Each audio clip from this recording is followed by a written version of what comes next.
What's up guys, PyPop11 here. Today I'm going to be showing you how to use Talion's homing script for Blade&Sorcery U9, which after throwing your weapon, automatically targets whatever enemy is nearest to you by the fly ref.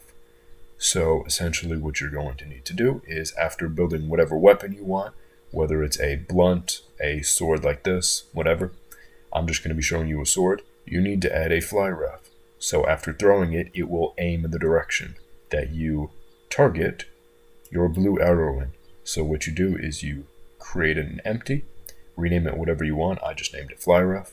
You need to have the blue arrow pointing in whatever direction you want your blade or weapon to be thrown in. So when I throw this, it will go towards this blade end as long as the blue arrow is pointed up towards the blade. After doing that, you just drag it in and connect it to the fly direct reference.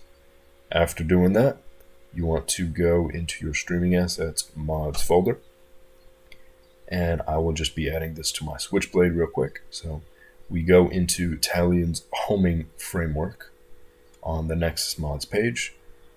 Now all we do is we copy it,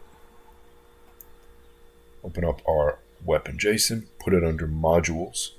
So just put it in like this.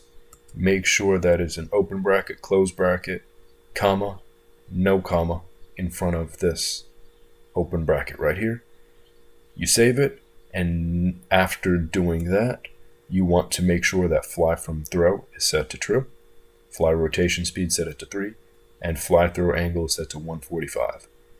After you have done these right here and added in the module, and added in the fly ref to the actual Unity portion of the mod, it will automatically target whatever enemy is nearest to you by the fly ref.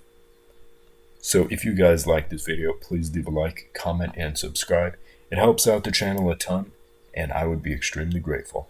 If you haven't already, definitely check out the link to the Discord and the Patreon in the description if you want to support the channel. With that, thank you for watching.